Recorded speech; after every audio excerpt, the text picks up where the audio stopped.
सर्दियों का मौसम चल रहा था। बादशाह अकबर अपने बागीचे में बीरबल व एक अन्य मंत्री के साथ टहल रहे थे। टहलते हुए बादशाह अकबर ने अपने मंत्री से कहा, इस साल कुछ ज्यादा ही ठंड पड़ रही है। महल से बाहर निकलने में भी ठंड से हालत खराब हो रही है।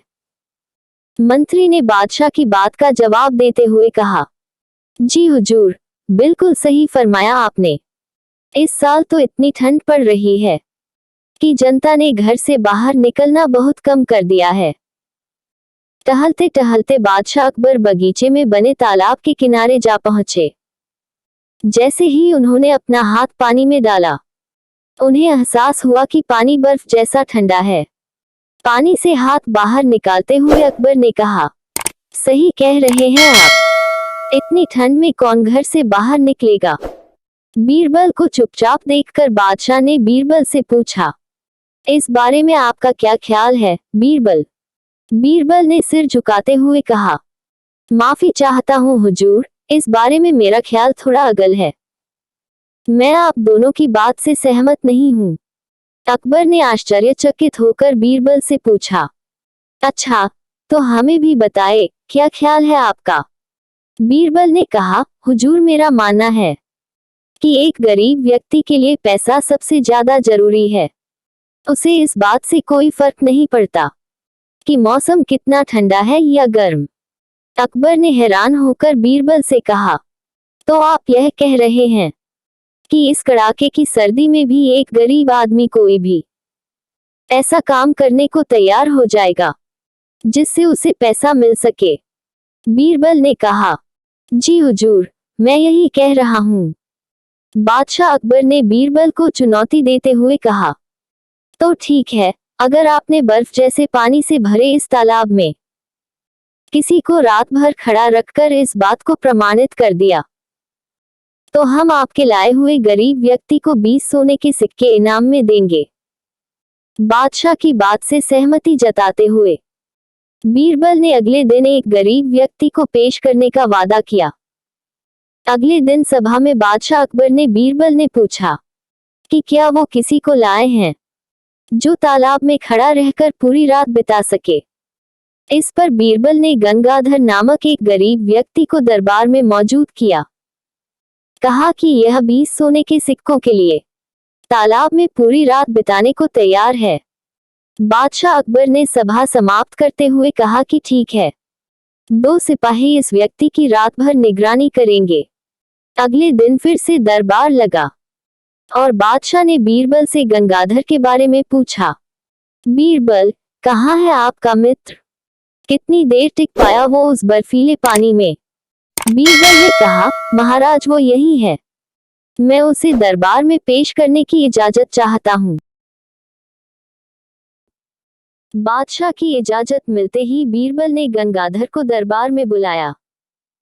बादशाह अकबर ने गंगाधर को शाबाशी देते हुए कहा, हमें इस बात पर यकीन नहीं हो रहा है कि तुम पूरी रात उस बर्फ जैसे पानी में रहे और आज हमारे सामने सही सलामत खड़े हो।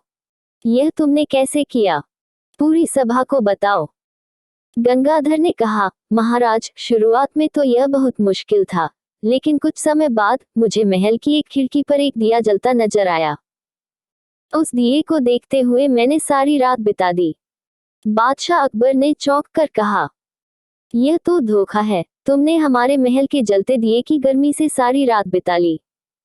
फरेबी, तुम्हारे इस धोखे के लिए हम तुम्हें सजा नहीं दे रहे हैं, लेकिन तुम अब इस इनाम के हकदार भी नहीं हो।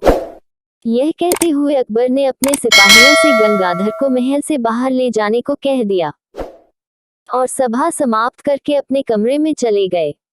अगले दिन रोज की तरह सभा लगी। जब बादशाह अकबर सभा में आए तो उन्होंने देखा कि सभी दरबारी अपनी अपनी जगह पर मौजूद थे, सिवाय बीरबल के। बादशाह ने एक सिपाही से पूछा कि बीरबल कहाँ है, तो उसने बताया कि वो आज महल नहीं आए हैं। बादशाह ने सिपाही से कहा कि वो तुरंत बीरबल के घर जाए और उन्हें लेकर आए। कुछ समय बाद सिपाही अकेले ही दरबार में लौट आया। बादशाह के पूछने पर सिपाही ने बताया, बीरबल अपने घर में खाना पका रहे हैं। और उन्होंने कहा है कि खाना पूरी तरह पक जाने के बाद ही वो दरबार आएंगे। सिपाही की यह बात सुनकर बादशाह सोच में पड़ गए, क्योंकि आज से पहले कभी भी बीरबल ने महल आने में देर नहीं की थी। अकबर को कुछ संदेह हुआ और उन्होंने बीरबल के घर जाने का निर्णय लिया।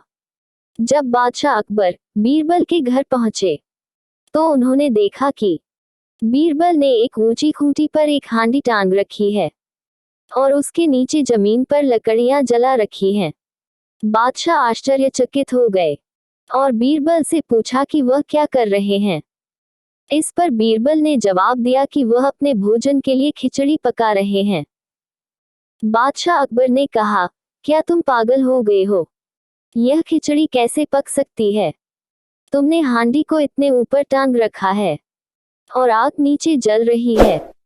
ऐसे में खिचड़ी पकने के लिए हांडी तक गर्मी कैसे पहुंचेगी? इस बात पर बीरबल ने बहुत आराम के साथ बादशाह से कहा, क्यों नहीं पहुंचेगी हुजूर?